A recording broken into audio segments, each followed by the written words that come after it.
जय हिंद दोस्तों। पीसीएस अभ्यास के इस ऑनलाइन प्लेटफॉर्म पर मैं शिवानी आप सभी का हार्दिक स्वागत करती हूँ। प्री बूस्टर सीरीज में आज भी हम प्री परीक्षा के पॉइंट ऑफ व्यू से बहुत ही इंपॉर्टेंट टॉपिक कवर करेंगे। ये इंपॉर्टेंट टॉपिक है शेड्यूल्स ऑफ इंडियन कॉन्स्टिट्यूशन, यानी कि भारतीय संविधान की अनुसूचियां। तो हम देखेंगे कि जो भारतीय संविधान की अनुसूचियां हैं वो कब बनी और उनके विषय क्या हैं। तो आज की ये जो मैंने नोट्स दिए हैं इसमें मैंने सिर्फ की टर्म्स को ऐड किया है, जिससे कि आपको प्री में जब क्वेश्चन आए आपके सामने तो आप इजीली उसे रिकॉल कर लें। ठीक है, आसानी से आपको याद आ जाए कि कौन सी अनुसूची में कौन सा विषय है।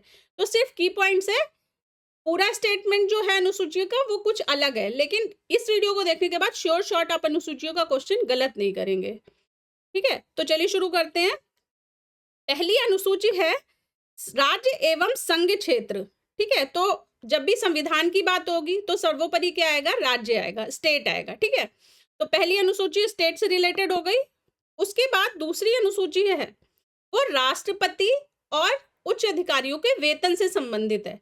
तो देखिए, अब राज्य बना तो उसको गवर्न करने के लिए भी लोग चाहिए, तो सबसे जो उच्च पद पर कौन है? राष्ट्रपति हैं, और राष्ट्रपति के साथ बाकी के जो उच्च अधिकारी हैं। ठीक है, तो अगर वो सर्व करेंगे कंट्री को तो उनको कुछ वेतन भी दिया जाना चाहिए। उसके बाद तीसरा है कि वेतन तो मिल गया, ज्वाइनिंग हो गई। अब ज्वाइनिंग के बाद कोई क्या करता है? शपथ लेता है ना कि मैं अपना काम जो है कर्तव्य निष्ठा से करूंगा। तो तीसरे नंबर पे आ गई शपथ। ठीक है, तो ये तीन चीजों तो इस तरह से याद कर ली कि फर्स्ट में राज्य एवं संघ क्षेत्र, दूसरे में राष्ट्रपति और उच्च अधिकारी को वेतन भत्ते, और तीसरे में क्या आ गया? तीसरे में आ गया शपथ। ठीक है, अब चौथे में क्या आ गई? चौथे में आ गई राज्यसभा में सीटों का आवंटन। ठीक है, तो राज्यसभा में कितनी सीटें हैं, किस तरह से वो आवंटित की जाएंगी, उनके बारे में विवरण दिया गया है। तो चौथी अनुसूची में ये। पांचवी है एसटी और जनजातीय क्षेत्रों के बारे में। तो इसका मतलब है एसटी का फुल फॉर्म क्या होता है? शेड्यूल्ड ट्राइब्स, मतलब जनजातियां और उनके जनजातीय क्षेत्रों के कैसे उनको नियंत्रण किया जाएगा, कैसे एडमिनिस्टर किया जाएगा, उसके बारे में। ठीक है, अब छठवीं, तो पांचवी और छठवीं जो हैं वो शेड्यूल्ड ट्राइब से ही रिलेटेड है, ये आप याद रखिएगा। लेकिन जो पांचवी है उसमें तो जनरल शेड्यूल एरियाज की बात की गई है, लेकिन छठवीं में इस पे पर्टिकुलरली 4 मेन एरियाज की बात की गई है। कौन से 4 स्टेट की बात की गई? 4 स्टेट की, एरियाज नहीं, 4 स्टेट की। वो चारों स्टेट जो है वो नॉर्थ ईस्ट इंडिया के स्टेट हैं। कौन कौन से हैं? AMTM। ठीक है, AMTM आप याद रखिएगा, ये स्टेट है। तो ATM होता है ना, उसी तरह से AMTM। AMTM से मतलब है असम, मेघालय, त्रिपुरा और मिजोरम। ठीक है, असम, मेघालय, त्रिपुरा और मिजोरम से। अब सातवीं अनुसूची को कैसे याद करेंगे? सातवीं अनुसूची में है संघ सूची, राज्य सूची और समवर्ती सूची। तो देखिए, राज्य को मतलब भारत को अगर चलाना है, उसका प्रशासन करना है, तो राज्य और केंद्र दोनों मिलकर प्रशासन में हेल्प करेंगे, और वो दोनों क्या साथ साथ भी करेंगे। ठीक है, तो सातवीं अनुसूची साथ साथ से याद कर लीजिए, और साथ साथ है तो समवर्ती सूची आएगी और राज्य और केंद्र सूची आएगी। ठीक है, फिर नेक्स्ट आती है आठवीं। आठवीं अनुसूची संबंधित है भाषा से।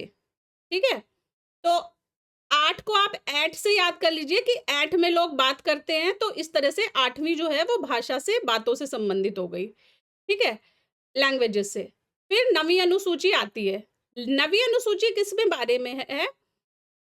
जो पार्लियामेंट, जो संसद या राज्य विधानसभाएं जो एक्ट बनाती हैं, ठीक है, उनकी वैधता के बारे में है। ठीक है, तो किसके बारे में हो गया ये हो गया अधिनियम की वैधता।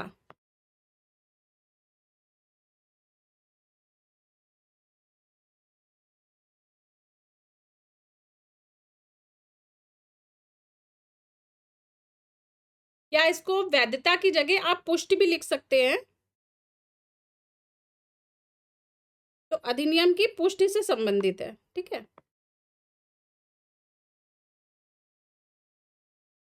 चलिए नेक्स्ट हो गया 10वीं अनुसूची। 10वीं, दा से 10वीं, दा से दल बदल। ठीक है, तो 10वीं अनुसूची दल बदल एंटी डिफेक्शन लॉ। ठीक है, इससे संबंधित हो गई। उसके बाद 11वीं और 12वीं ये अनुसूचियां पंचायत से और क्रमशः नगर महापालिका से संबंधित है। तो इसमें याद रखिएगा कि 11 में पंचायत और 12 में नगर पालिकाएं। ठीक है, तो बेसिक क्या होता है, पहले गांव बने फिर नगर बने। तो पहले जो 11वीं अनुसूची है उसमें गांव आ गए यानी पंचायत आ गई, और जो 12वीं अनुसूची है बाद वाली उसमें नगर पालिकाएं आ गई। ठीक है, इस तरह से याद कर लीजिएगा। अब इसमें अनुसूचियों के बारे में और जो इम्पोर्टेंट चीज है वो ये है कि ये अनुसूचियां जो हैं वो कब जोड़ी गई। तो देखिए, जो अनुसूचियां होती है ना वो क्या होती हैं भाई, संविधान में तो ऑलरेडी आर्टिकल बनाए हैं, तो फिर अनुसूचियों की जरूरत क्या पड़ी, आर्टिकल्स तो वैसे भी दे रखे थे संविधान में।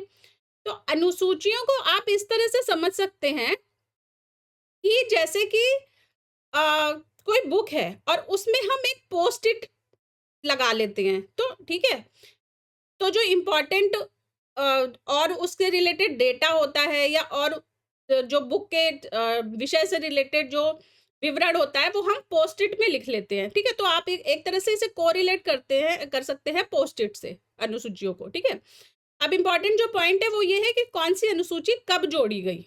तो देखिए, जो नवीं अनुसूची थी वो पहले और कब जोड़ी गई और कौन से संविधान संशोधन में जोड़ी गई। ठीक है, ये भी आयोग इसके बारे में क्वेश्चन पूछता है। तो जो नवीं अनुसूची थी वो पहले संशोधन द्वारा 1951 में जोड़ी गई थी। ठीक है, और 10वीं अनुसूची जो थी वो 52वें संविधान संशोधन द्वारा 1985 में जोड़ी गई। 11वीं जो अनुसूची वो 73वें संविधान संशोधन द्वारा 1992 में जोड़ी गई। ठीक है,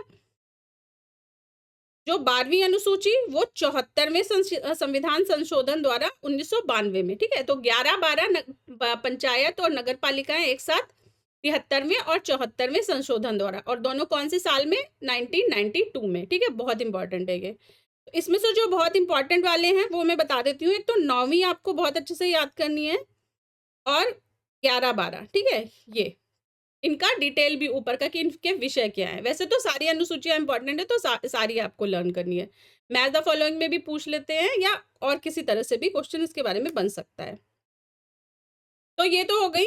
अब आती है 8वीं अनुसूची। 8वीं किससे रिलेटेड थी, 8 में बात करते हैं, बात मतलब भाषा। ठीक है, तो भाषा से रिलेटेड थी। तो आज की डेट में जो 8वीं अनुसूची है उसमें 22 भाषाएं समाहित हैं। ठीक है, लेकिन ओरिजिनली जब संविधान बना था उस समय इतनी भाषाएं नहीं थी, उस समय 14 भाषाएं थी।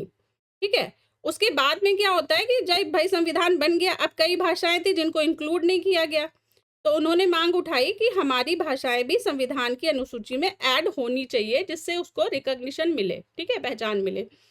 तो 21वें संविधान संशोधन 1967 में सिंधी भाषा को ऐड किया गया।